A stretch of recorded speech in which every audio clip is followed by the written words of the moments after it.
कहानी की शुरुआत में हम एक लड़की को देखते हैं जिसे किसी ने किडनैप करके रखा होता है और उसे भयंकर रूप से अलग अलग तरीकों से टॉर्चर किया जा रहा होता है। वो लड़की जोर जोर से चिल्लाती है लेकिन उस पर अत्याचार जारी रहता है। इसके बाद हम दो दोस्तों को देखते हैं जिनमें से एक का नाम एली और दूसरी का नाम स्टेफनी होता है। ये दोनों अमेरिका से अर्जेंटीना छुट्टियां मनाने आई होती हैं। ये बैकपैकिंग और साइकिलिंग ट्रिप पर निकली होती हैं, जिसमें वे अलग अलग जगहों की यात्रा कर रही होती हैं। एली को पार्टी करना और मस्ती करना बहुत पसंद होता है, जबकि स्टेफनी एक शांत और समझदार लड़की होती है। रास्ते में वो एक दूर दराज गाँव में पहुँचती है जो कि काफी सुंदर होता है और वहाँ का नजारा बेहद आकर्षक होता है। चारों ओर ऊंचे ऊंचे पहाड़, घने जंगल और सुनसान सड़कें होती हैं। लेकिन वो अर्जेंटीना से होती है, इसलिए उन्हें इंग्लिश में बात करने में दिक्कत होती है। इसी दौरान हम एक लड़की का मिसिंग पोस्टर देखते हैं जो उसी लड़की का होता है जिसे हमने कहानी की शुरुआत में टॉर्चर होते हुए देखा था। एली और स्टेफनी कई हफ्तों से घूम रही होती हैं और आज उनका अर्जेंटीना में आखिरी दिन होता है।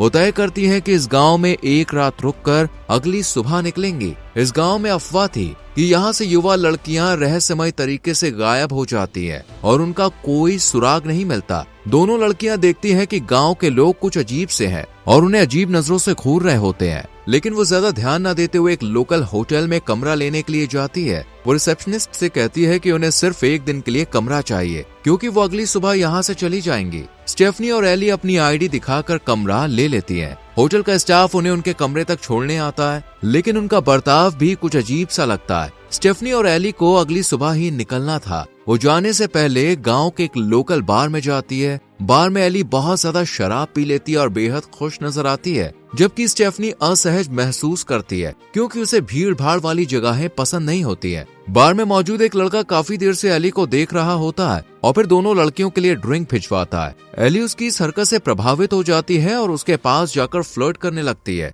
फिर दोनों बार के बाहर चले जाते हैं और किस करने लगते हैं। स्टेफनी भी बार के बाहर आकर देखती है कि एली उस लड़के के साथ मस्ती कर रही है, जिससे उसे अच्छा नहीं लगता है क्योंकि वो अकेली रह जाती है। वो एली से होटल चलने के लिए कहती है लेकिन एली मना कर देती है। तब स्टेफनी उसे जल्दी से होटल आने को कहकर अकेले लौट जाती है और होटल के कमरे में आकर सो जाती है। आधी रात को स्टेफनी की नींद खुलती है और वो देखती है कि एली अभी तक नहीं लौटी है। वो खिड़की से बाहर देखती है कि एली उस लड़के के साथ मौज मस्ती कर रही है। तभी लड़का एली के साथ जबरदस्ती नजदीक आने लगता है। एली उसे रोकने के लिए कहती है लेकिन वो लड़का नहीं रुकता। स्टेफनी ये सब देखकर गुस्से में आ जाती है और दौड़कर एली को होटल के कमरे में खींच लाती है। फिर दरवाजा बंद कर देती है, लेकिन वो लड़का गुस्से में दरवाजा पीटने लगता है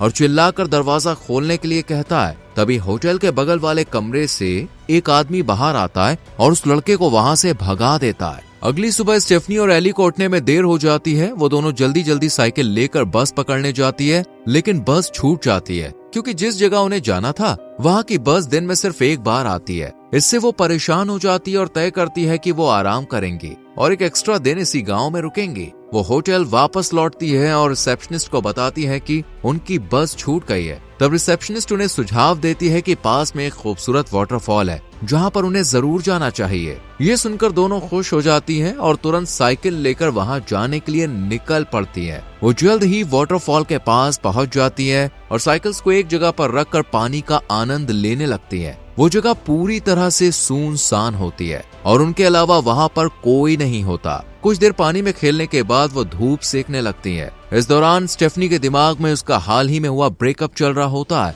क्योंकि उसके बॉयफ्रेंड ने उसे धोखा दिया था। फिर भी स्टेफनी अपने बॉयफ्रेंड के पास वापस जाना चाहती थी, लेकिन एली उसके खिलाफ थी। एली स्टेफनी को समझाने लगती है कि उसे अपने बॉयफ्रेंड के पास वापस नहीं जाना चाहिए क्योंकि उसने उसे धोखा दिया है, लेकिन फिर वो उसका मजाक बनाने लगती है जिससे दोनों के बीच बहस हो जाती है। गुस्से में स्टेफनी एली को अकेला छोड़कर साइकिल लेकर वहां से निकल जाती है। आधे रास्ते में स्टेफनी को एहसास होता है कि उसे एली को अकेला नहीं छोड़ना चाहिए था। वो तुरंत ही एली को मैसेज भेजती है। एली को भी अपनी गलती का एहसास होता है और वो स्टेफनी से माफी मांगते हुए होटल के पास वाले कैफे में मिलने के लिए कहती है। फिर एली वहां से निकलने लगती है, लेकिन तभी अचानक कोई अजनबी आदमी उसे पकड़ लेता है और जबरदस्ती अपने साथ ले जाता है। एली हाथ पांव मारती है और खुद को छुड़ाने की कोशिश करती है, लेकिन कोई फायदा नहीं होता। उधर स्टेफनी साइकिल लेकर होटल के पास वाले कैफे में पहुंचती है जहां एली उससे मिलने वाली थी, लेकिन उसे वहां एली नहीं मिलती और न ही उसकी साइकिल नजर आती है।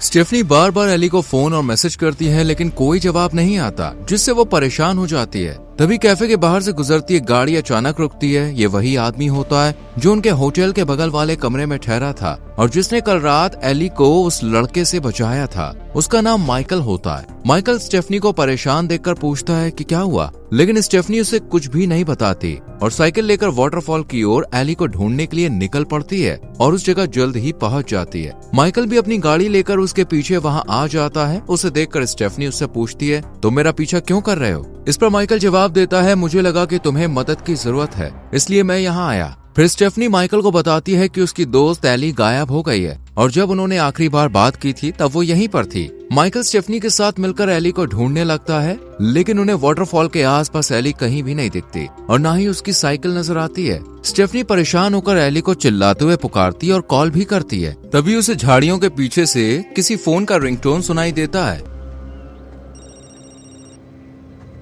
वो झाड़ियों में जाकर देखती है और एली का फोन उठा लेती है, लेकिन एली का कोई पता नहीं चलता। ये देखकर स्टेफनी घबरा जाती है और तुरंत पुलिस को कॉल कर देती है। कुछ देर के बाद एक पुलिस ऑफिसर अपनी गाड़ी लेकर वहां पे आता है। स्टेफनी उसे एली की फोटो दिखाकर बताती है कि उसकी दोस्त गायब हो गई है और उसने उसे आखिरी बार यहीं देखा था। ऑफिसर पूछता है कि उसने एली को अकेला क्यों छोड़ा था। इस पर स्टेफनी बताती है कि हम दोनों में किसी बात को लेकर बहस हो गई थी, इसलिए गुस्से में वहां से चली गई थी। पुलिस ऑफिसर एली को ढूंढने के बारे में ज्यादा दिलचस्पी नहीं दिखाता है और कहता है कि इस इलाके में पहले भी कई लड़कियां गायब हो चुकी हैं। अगर एली खुद से नहीं लौटी तो शायद वो भी उन्हीं लड़कियों की तरह गायब हो चुकी होगी। ये सुनकर स्टेफनी को गुस्सा आ जाता है। पुलिस ऑफिसर कहता है कि अगर वो चाहे तो एली की मिसिंग रिपोर्ट दर्ज करा सकती है। स्टेफनी ऑफिसर के साथ गाड़ी में बैठकर पुलिस स्टेशन की ओर रवाना हो जाती है। रास्ते में पुलिस ऑफिसर स्टेफनी से कहता है कि उसे माइकल से दूर रहना चाहिए और किसी अनजान इंसान पर भरोसा नहीं करना चाहिए। इस पर स्टेफनी जवाब देती है कि मैं इतनी जल्दी किसी पर भरोसा नहीं करती हूँ।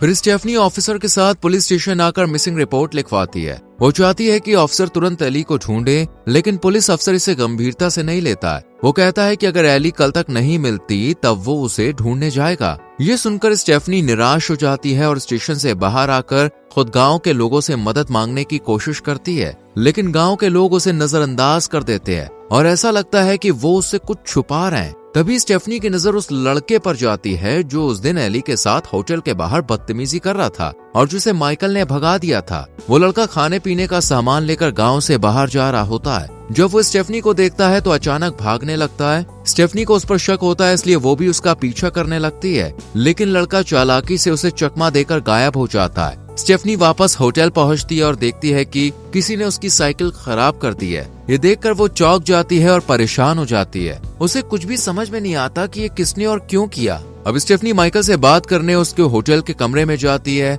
लेकिन वहाँ माइकल नहीं होता है। स्टेफनी अंदर जाकर माइकल का बैग खोलकर देखती है, क्योंकि अब उसे किसी पर भरोसा नहीं रह गया था। बैग में उसे एक ब्रेसलेट मिलता है जो एली हमेशा पहनती थी। ये देखकर स्टेफनी को यकीन हो जाता है कि एली के गायब होने के पीछे माइकल का हाथ है। वो तुरंत ब्रेसलेट लेकर उसी पुलिस ऑफिसर के पास जाती है और उसे बताती है कि ये ब्रेसलेट माइकल के बैग से मिला है। वो कहती है कि उसे माइकल को तुरंत पकड़ना चाहिए, लेकिन पुलिस अफसर उसकी मदद करने के बजाय कहता है कि वो बाद में देखेगा। स्टेफनी थोड़ी देर इंतजार करती है, लेकिन जब अफसर नहीं आता तो वो खुद ही कुछ करने की ठान लेती है। वो होटल के मालिक की गाड़ी की चाबी चुराती है और गाड़ी लेकर निकल पड़ती है। रास्ते में उसे वही लड़का दिखाई देता है जो पहले उससे बचकर भाग गया था। वो लड़का स्कूटी से गांव के बाहर जा रहा होता है। स्टेफनी को शक होता है कि वो कहीं न कहीं इस पूरे मामले से जुड़ा हुआ है। वो तुरंत उसका पीछा करने लगती है, लेकिन आगे जाकर वो लड़का अचानक गायब हो जाता है। स्टेफनी एक सुनसान जगह पर पहुंच जाती है जो बहुत समय से बंद पड़ी थी। ये इलाका खतरनाक और वीरान था,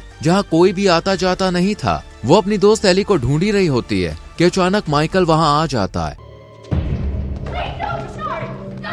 स्टेफनी माइकल को देखकर उससे सवाल करने लगती है और कहती है कि तुम यहाँ क्या कर रहे हो? मुझे ये ब्रेसलेट तुम्हारे बैग में मिला और ये एली का है। स्टेफनी गुस्से से चिल्लाती है, लेकिन माइकल शांत लहजे में जवाब देता है, ये ब्रेसलेट एली का नहीं है, ये मेरी गर्लफ्रेंड का है। हम दोनों टूरिस्ट थे और घूमने के लिए इस गांव में आए थे, लेकिन एक दिन वो अचानक गायब हो गई और तब से मैं उसे ढूंढ रहा हूँ। मैंने पुलिस अफसर से भी मदद मांगी थी लेकिन उसने मेरी कोई मदद नहीं की।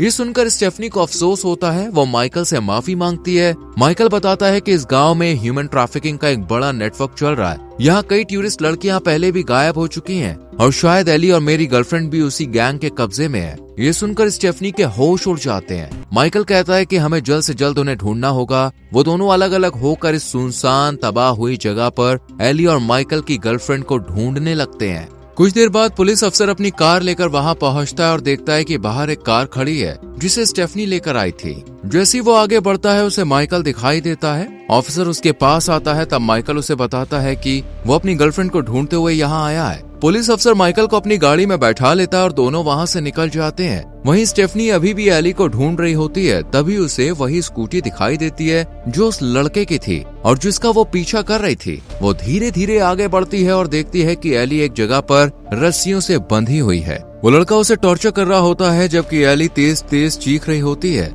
ये देखकर स्टेफनी का दिल बैठ जाता है। वो लड़का वहाँ पर टीवी देखने लगता है। तभी उसके पास एक कॉल आता है। वो कहता है कि मैं आज ही उस लड़की को लेकर आऊंगा। ये सुनकर स्टेफनी बहुत ज्यादा डर जाती है। वो लड़के को फोन पर बात करते देख मौके का फायदा उठाकर एली को छुड़ाने के लिए चुपके से जनरेटर बंद कर देती है ताकि लड़के का ध्यान भटक जाए। और होता भी ऐसा ही है। वहाँ की सारी लाइट चली जाती है और टीवी बंद हो जाता है। इससे लड़का जनरेटर ठीक करने के लिए जनरेटर के पास जाता है और स्टेफनी झटपट एली की रस्सियां ढीली करने लगती है। वो एली को छुड़ाने की कोशिश कर ही रही होती है कि तभी लड़का उन्हें देख लेता है। लेकिन तब तक एली पूरी तरह से आजाद हो चुकी होती है। दोनों दोस्त पूरी ताकत लगाकर भागने लगती है लेकिन वो लड़का उनका पीछा करने लगता है। इसी दौरान एली एक लकड़ी उठाकर लड़के के सिर पर मार देती है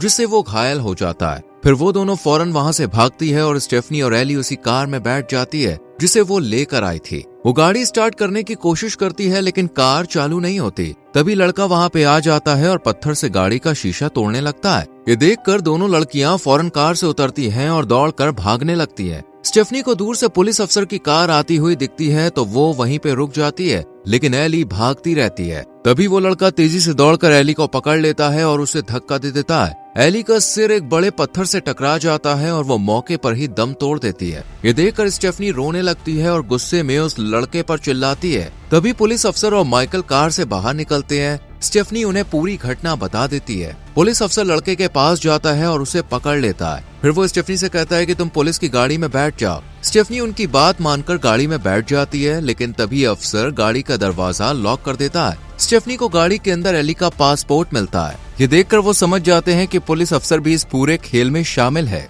दरअसल ये पुलिस अफसर और वो लड़का मिलकर गांव में घूमने आई टूरिस्ट लड़कियों को किडनैप करते थे और उन्हें बेच देते थे। गांव के लोग भी उनकी सच्चाई जानते थे लेकिन पुलिस अफसर की धमकियों की वजह से कोई कुछ नहीं कहता था। स्टेफनी तुरंत माइकल को चिल्लाकर पूरी सच्चाई बता देती है। ये सुनकर माइकल गुस्से में पुलिस अफसर की गन छीन लेता है। वो अफसर और लड़के को अपने दोनों हाथ ऊपर करने को कहता है। माइकल गुस्से में अफसर से पूछता है कि मेरी गर्लफ्रेंड कहाँ है। इस पर पुलिस अफसर एक डील करने की कोशिश करता है। वो कहता है कि हम तुम्हें तुम्हारी गर्लफ्रेंड लौटा देंगे लेकिन उसके बदले हमें स्टेफनी चाहिए। माइकल ये सुनकर अंदर से टूट जाता है लेकिन मजबूरी में हामी भर देता है। जैसी वो स्टेफनी की तरफ देखता है और उससे माफी मांगता है तभी पुलिस अफसर मौका पाकर अपनी दूसरी गन निकालता है और माइकल को गोली मार देता है जिससे वो मारा जाता है। इसके बाद अफसर और वो लड़का स्टेफनी को किडनैप कर लेते हैं और उसे बेचने के लिए रात में नाव से पैराग्वे के बॉर्डर पर ले जाते हैं। पहले वो एली को बेचने वाले थे लेकिन अब एली मर चुकी थी इसलिए उन्होंने स्टेफनी को ही बेचने का फैसला किया है।